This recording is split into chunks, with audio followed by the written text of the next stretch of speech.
22/2025 November பொதுக்காலம் 33ஆம் வார சனிக்கிழமை. முதல் வாசகம். எருசலேமில் நான் புரிந்த தீமைகளை இப்பொழுது நினைவு கூருங்கள். துயர் மிகுதியால் அழிந்து கொண்டிருக்கிறேன். மகபேயர் முதல் நூலிலிருந்து வாசகம். அதிகாரம் 6 இறை வார்த்தைகள் 1-13 முடிய. அந்நாட்களில் அந்தியோக்கு மன்னன் மேற்கு மாநிலங்கள் வழியாக சென்ற பொழுது பாரசீக நாட்டு எலிமாய் நகர் பொன் வெள்ளி ஆகியவற்றுக்கு புகழ் பெற்றது என்று கேள்விப்பட்டார். அதன் கோவிலில் மிகுந்த செல்வம் இருந்தது என்று கிரேக்க நாட்டை முதல் ஆண்ட மாசிடோனிய மன்னரான பிலிப்பின் மகன் அலெக்சாண்டர் அங்கே விட்டு சென்றிருந்த பொற்கேடயங்களும் மார்பு கவசங்களும் படைக்கலன்களும் அங்கு இருந்தன என்றும் அறிய வந்தான். எனவே அந்தியோக்கு புறப்பட்டு நகரை கைப்பற்றி கொள்ளையடிக்க முயன்றான். ஆனால் முடியவில்லை. ஏனெனில் அந்த நகர மக்கள் அவனது திட்டத்தை அறிந்திருந்தார்கள். அவர்கள் அவனை எதிர்த்து போரிட்டார்கள். ஆகவே அவன் பின்வாங்கி பெரு ஏமாற்றத்துடன் அங்கிருந்து பாபிலோனுக்கு தப்பிச் சென்றான். யூதேய நாட்டை எதிர்த்து சென்றிருந்த அவனுடைய படைகள் முறியடிக்கப்பட்ட செய்தியை அவன் பாரசீகத்தில் இருந்த பொழுது தூதர் ஒருவர் அவனுக்கு அறிவித்தார். லீசியா வலிமை வாய்ந்த படையோடு முதலில் சென்று யூதர்கள் முன் புறமுதுகு காட்டி ஓடிவிட்டான். முறியடிக்கப்பட்ட படைகளிடமிருந்து யூதர்கள் கொள்ளையடைத்த படைக்கலன்கள் மிகுதியான பொருள்கள் ஆகியவற்றால் அவர்கள் வலிமை மிக்கவர்கள் ஆனார்கள். எருசலேமில் இருந்து பலிபீடத்தின் மேல் அந்தியோக்கு செய்து வைத்திருந்த நடுங்க வைக்கும் தீட்டை அவர்கள் தகர்த்தெறிந்தார்கள். திரு உறைவிடத்தை சுற்றிலும் முன்பு போல் உயர்ந்த மதில்கள் எழுப்பியுள்ளார்கள். அவனுடைய நகராகிய பெத்துசூரை சுற்றிலும் அவ்வாறே செய்திருக்கிறார்கள் என்றும் எடுத்துரைத்தார். இச்செய்தியை கேட்ட மன்னன் அதிர்ச்சியடைந்து மிகவும் நடுங்கினான். தான் திட்டமிட்ட வண்ணம் நடவாததால் துயரம் தாங்காது நோயுற்று படுத்த படுக்கையானான். கடும் துயரம் அவனை ஆட்கொண்டதால் அங்கு பல நாள் கிடந்தான். தான் விரைவில் சாகவிருந்ததை உணர்ந்தான்.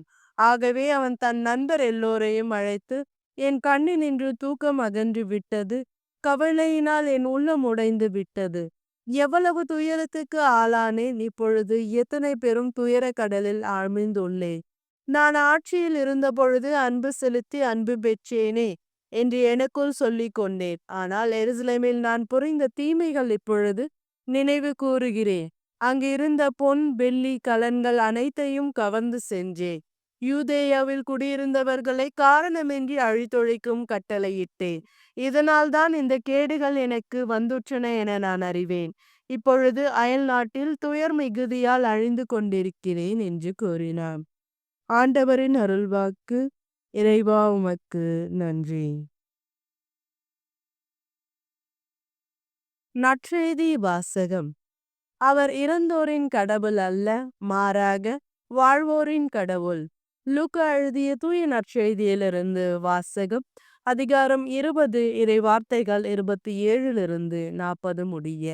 அக்காலத்தில் உயிர்த்தெழுதலை மறுக்கும் சில சதுசேயர் இயேசுவை அணுகி, போதகரே, மணமான ஒருவர் மகப்பேறின்றி இறந்து போனார். அவர் மனைவியை கொழுந்தனை மனைவியாக ஏற்றுக்கொண்டு தம் சகோதரருக்கு வழிமரபு உருவாக்க வேண்டும் என்று மோசே எழுதி வைத்துள்ளார்.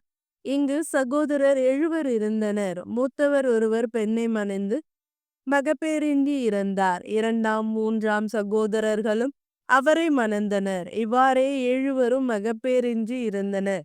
கடைசியாக அப்பெண்ணும் இறந்தார். அப்படியானால் உயிர்த்தெழும்பொழுது அவர் அவர்களுள் யாருக்கு மனைவி ஆவார்? ஏனெனில் 7 அவரை மனைவியாக்கி கொண்டிருந்தன என்று கேட்டனர்.